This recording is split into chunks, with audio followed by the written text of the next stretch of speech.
እኛ 74 ቢሊዮን ሜትር ኪዩብ በጣም እንደ ትልቅ የሚቆጥሩልን እነሱ ግን እዛ ወደ 186 ቢሊዮን ሜትር ኪዩብ ነው የያዙት እኮ አስዋን ዳም ጀርባ። በምን ምንድነው እናንተ ያረጋችሁት? ስለ ይሄ ውሃ ምንድነው ውጤታማ ስራ ወይ ምንድነው ስለ ይሄ ውሃ ራሱ ኮንትሪቢዩት ያረጋችሁት ብትላችሁ ዜሮ ነው። ግን መጥቶ አንተ ሀገርህ ላይ እንዳታርግለውና እንዲያዘው ይፈልጋሉ። እኛ ይሄ ነው የምንለው 13 ጊዜ ወደ ኢንተርናሽናል ኮርት የሄዱበትና የተመለሱበት ዋና ምክንያት ራሱ ወንድሜ ቀድሞኝ ያለው ነገር ነው እኮ። ፍትሃዊ ከሆነ ሄዱና ጠረጴዛ ዙሪያ ተስማሙ ነው።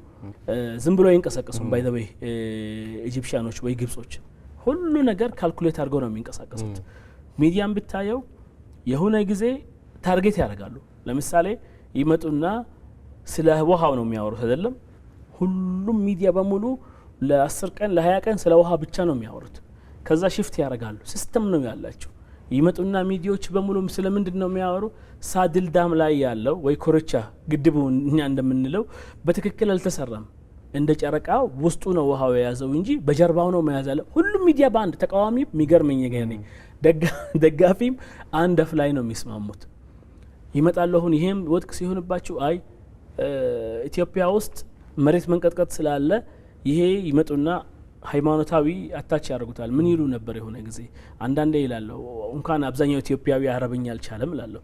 ይመጡና ይሄ ውሃው መሬት መንቀጥቀጥ ይፈጥርና መሬት ላይ በጣም ትልቅ መካን ያፈርሳ ይላሉ ካባል። ይሄ ሁሉ ነገር አለና እስከዛ ግን የሚገርመኝ ነገር ዩኒቲ መፍጠራችሁ ነው። ተቃዋሚ ደጋፊም አንድነት መፍጠራችሁ ነው። በጣም አደንቃችኋለሁ። እኛ ሳቀናባችኋለሁ ወልዋሽም እኛ ስላለው ምክንያቱም የሚሄዱበትን ርቀት በትክክል ያሳያል። ምን ያክል ሳሩንም ምኑንም ቧጣው ያንን ጥቅማቸውን ለማስከበር የሚሄዱበት ርቀት ነው የሚያሳየው። ማንኛውም ኢትዮጵያዊ ለማወቅ እንዲያውቀው ነው የሚፈልገው። ችግራችሁ እኮ ውሃ አይደለም። ውሃ ጋር ምንም ኢሹ የላችሁም። እኒህ ሰዎች አንድ ዲቤት ነበር የነሱ ዋናው ቃል አቀባይ የሚባለው አባስ ሸራቂ ጋር በግልጽ አለ ችግራችን ውሃ እኮ አይደለም። ችግራችን እኮ ያ እኛ አሁን በነፃ የምናገኘው ነበር አፈር አሁን ኢን ቢሊየንስ ሊያወጣን ነው።